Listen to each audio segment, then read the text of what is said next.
దూత media, power of news. ఇది కావాలి అని ఎప్పుడు రాజకీయాల్లో డైరెక్ట్ గా అడగరు, డిమాండ్లు కూడా చేయరు. ముందు మెల్లగా పొగబెడతారు, ఆ తర్వాత మంట రాజేస్తారు. ఇలా కొంపలో కుంపటి పెట్టేసి తనకు కావాల్సింది చేసేస్తారు చాలా మంది నాయకులు. ఇప్పుడు ఇదే రాజకీయ తంత్రం తెలంగాణ రాజకీయాల్లోనూ మనం చూడబోతున్నట్లుగా కనిపిస్తోంది. తాజాగా జరుగుతున్న పరిణామాలతో వినిపిస్తున్న మాట ఇది. బీసీ నినాదం అందుకున్న కాంగ్రెస్ ఎమ్మెల్సీ చింతపండు నవీన్ అలియాస్ తీన్మార్ మల్లన్న సొంత కొంపలో కుంపటి రాజేశారు. స్వపక్షంలోనే విపక్షంగా మారిపోయారు. హనుమకొండలో జరిగిన బీసీ రాజకీయ యుద్ధబేరి సభలో తీన్మార్ మల్లన్న చేసిన వ్యాఖ్యలు తెలంగాణ రాజకీయాల్లోనే కాదు, సొంత పార్టీలో అగ్గి రాజేస్తున్నాయి. బీసీ రాగం ఎత్తుకున్న ఆయన పార్టీలోని రెడ్డి సామాజిక వర్గ నేతలపై అనుచిత వ్యాఖ్యలు చేయడం చర్చకు దారితీస్తోంది. ఇక తెలంగాణలో కాంగ్రెస్ ఎంతో ప్రతిష్టాత్మకంగా చేపట్టిన సమగ్ర కుటుంబ సర్వేను సైతం తప్పుబడుతూ తాజాగా మళ్లీ అదే రెడ్లపైకి కయ్యానికి కాలు దువ్వాడు మల్లన్న. మరీ ముఖ్యంగా నల్గొండకు చెందిన కాంగ్రెస్ సీనియర్ నేత సౌమ్యుడు వివాదరహితుడిగా పేరు గడించిన జానారెడ్డిని కులగణన విషయంలోకి లాగి నానా హైరాణ చేశాడు. అసలు ఈ వివాదంలోకి ఆయన లాగడం పట్ల కొందరు రాజకీయ నిపుణులు చెప్పే మాట ఒక్కటే: మల్లన్న మనసులో ఏదో నిగూఢ రహస్యం దాగి ఉందన్నది మాత్రం స్పష్టం అవుతుందంటారు. అసలే తెలంగాణలో మంత్రివర్గ విస్తరణ జరగబోతుంది కాబట్టి పార్టీ తనను గుర్తించడం లేదనో ఏమో అంటూ అనేవారు లేకపోలేరు. ఇక ఇలా హైరాణ చేసి పార్టీలోని పెద్ద నేతను టార్గెట్ చేస్తే అందరి దృష్టిలో పడి మంత్రికి అవకాశం కల్పిస్తారనేది కావచ్చు అనేవారు లేకపోలేదు. కానీ జానారెడ్డి లాంటి పెద్దల మీద కామెంట్లు చేస్తే రెడ్డి సామాజిక వర్గ నేతలు ఊరుకునే పరిస్థితి లేదు. తమ సొంత పార్టీలోనే ఎమ్మెల్సీగా కొనసాగుతున్నాడు కాబట్టి పార్టీ లైన్ దాటి ఏమనకుండా మిన్నకూరుకున్నారు కాంగ్రెస్ లోని రెడ్లు. అదే ఒక్కసారి ఆయన్ని పార్టీ నుంచి తొలగిస్తే మా రెడ్లంటే ఎలా ఉంటుందో మల్లన్నకు చూపిస్తామంటూ గుర్రుగా ఉన్నారు. ఇక మరోవైపు కులగణన నివేదిక బయటకు వచ్చినప్పటి నుంచి కాంగ్రెస్ సర్కార్పై ప్రతిపక్షాలు విమర్శలు గుప్పిస్తున్నాయి. అయితే బీసీలకు మేలు చేద్దామని ప్రభుత్వం చూస్తుంటే ప్రతిపక్షాలు తట్టుకోలేకపోతున్నాయని కాంగ్రెస్ నాయకులు వారిపై ప్రతి విమర్శలు చేస్తున్నారు. అయితే కులగణన సర్వేకు వ్యతిరేకంగా సొంత పార్టీ ఎమ్మెల్సీ తీన్మార్ మల్లన్న విమర్శలు చేయడం రాష్ట్రంలోని కాంగ్రెస్ ప్రభుత్వానికి ఇబ్బందికరంగా మారింది. ఇప్పుడు తెలంగాణలో కులాల చిచ్చు రాజేస్తున్నాయి. ఎమ్మెల్సీ స్థానంలో ఉండి ఇవేం దరిద్రపు మాటలంటూ బహిరంగంగానే ఫైర్ అవుతున్నారు చాలా మంది.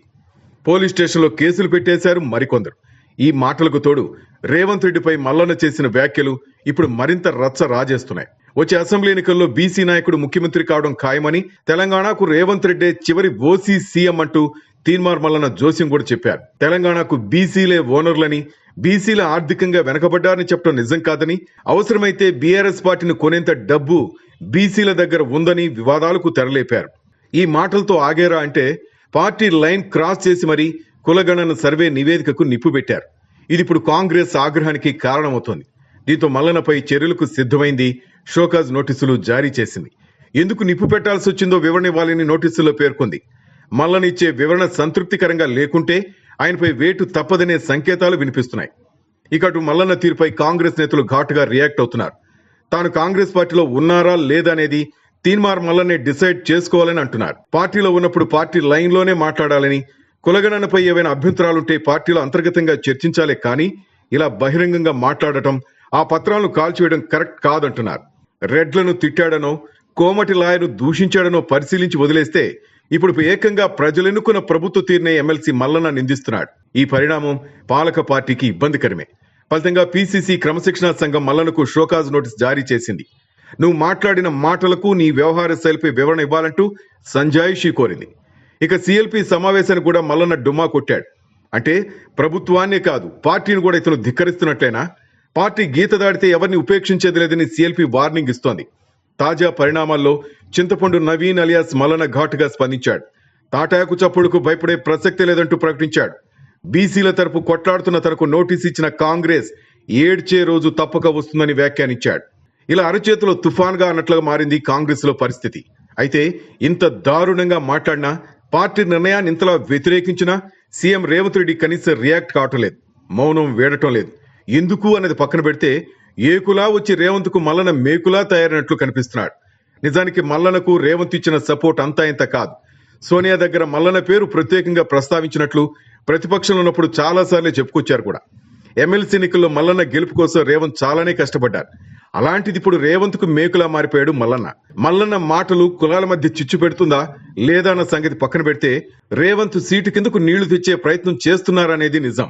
మరో 10 ఏళ్లు తానే సీఎంనని రేవంత్ అంటుంటే రేవంతే చివరి రెడ్డి సీఎం అని, 2028లో బీసీ బిడ్డే సీఎం అంటూ మల్లన్న స్టేట్మెంట్లు ఇస్తున్నారు. ఇదే ఇప్పుడు రేవంత్ కు ఇబ్బందిగా మారుతోంది. ముఖ్యమంత్రి సీటు కోసం కాంగ్రెస్ లో ఇప్పటికీ ఎదురు చూస్తున్న వాళ్ళు ఎంతో మంది ఉన్నారు. ఇన్నాళ్ళు అవకాశం లేక, అవకాశం రాక సీఎం సీటుకు దూరంగా ఉండి వెయిట్ చేస్తున్న కాంగ్రెస్ బీసీ నాయకుల్లో మల్లన్న మాటలు కొత్త ఆశలు క్రియేట్ చేసినట్లే కదా అనే అభిప్రాయాలు వినిపిస్తున్నాయి. ఒక్క మాటతో రేవంత్ సీటు కిందకు నీళ్లు తీసుకువచ్చినట్లే అనే చర్చ జరుగుతుంది. అయితే ఒక్కటి మాత్రం నిజం, బయటకు కనిపించేదేది నిజం కాదు రాజకీయంలో. ఆయన అలా ఎందుకు మాట్లాడారు, అసలు అలా మాట్లాడొచ్చా, అలా మంట పెట్టొచ్చా అన్న సంగతి ఎలా ఉన్నా అటు ఇటు తిరిగి వ్యవహారం రేవంత్నే టార్గెట్ చేసే పరిస్థితులు కనిపిస్తున్నాయి. ఇంత సెన్సిటివ్ కాబట్టే ఆయన కూడా మౌనంగా ఉన్నారన్న చర్చ జరుగుతోంది. ఇక మల్లన్న రేవంత్ రెడ్డి లాగే షార్ట్ టర్మ్ లో ఎదిగి బీసీ నేతగా సీఎం కుర్చీలో కూర్చోవాలనే కుటిల ఆలోచన కూడా కావచ్చు అంటున్నారు రెడ్డి సామాజిక వర్గం వారు. రేవంత్ రెడ్డి అప్పట్లో కేసీఆర్ ను నిత్యం తిడుతూ ఘాటుగా స్పందిస్తూ కాంగ్రెస్ పెద్దల కంట్లో పడి సీఎం అయినట్లు మల్లన్న కూడా నిత్యం వార్తల్లో ఉంటూ ఒక పెద్ద వర్గమైన రెడ్లను టార్గెట్ చేసి సీఎం అవుదామనుకుంటున్నాడేమో మరి. నల్గొండకు చిన్న రెడ్లను మాత్రమే టార్గెట్ చేస్తూ ఇక్కడి నుంచే చక్రం దీపాలను చూస్తున్నట్టున్నాడు మన చింతపండు. కాంగ్రెస్ లో ఒక సామాజిక వర్గం బీసీలను రాజకీయంగా ఎదగనీయకుండా చేస్తోందని మల్లన్న ఆరోపించారు. అంతేకాదు ఎమ్మెల్సీ ఎన్నికల్లో తను గెలవనీయకుండా ఆ సామాజిక వర్గం తీవ్ర ప్రయత్నాలు చేసిందని వ్యాఖ్యానించారు. తీన్మార్ మల్లన్న చేసిన ఈ కామెంట్స్ పై మంత్రి కోమటిరెడ్డి స్పందించారు. గెలుపోటములను వ్యక్తులు కాదు ప్రజలు నిర్ణయిస్తారని, ఎమ్మెల్సీ ఎన్నికల వేళ తీన్మార్ మల్లన్న బీఫామ్ నాకే ఇచ్చారని గుర్తు చేశారు కోమటిరెడ్డి. ఆ సందర్భంగా పెద్ద ర్యాలీ చేసి అన్ని వర్గాలను మెప్పించి గెలిపించుకున్నాం. జిల్లాలో మంత్రిగా ఉండి ఎమ్మెల్సీ ఓడిపోవాలని ఎవరైనా కోరుకుంటారని కోమటిరెడ్డి అన్నారు. ఆయన బీసీ మీటింగ్ పెట్టి ఇతర కులాలను తిట్టడం మాత్రం కరెక్ట్ కాదంటున్నారు కోమటిరెడ్డి. వ్యక్తిగతంగా నన్ను తిడితే స్వాగతిస్తా గానీ ఒక కులాన్ని టార్గెట్ చేసి తిట్టడం బాగోలేదని సీరియస్ అయ్యారు. చూడాలి మరి మల్లన్న రేపిన మంట కారు చిచ్చుగా మారుతుందా, మధ్యలోనే ఆరిపోతుందా అని. హాయ్, నేను మీ RP Patnaik. Please subscribe to Dootha media. For more updates, please subscribe Dutta Media.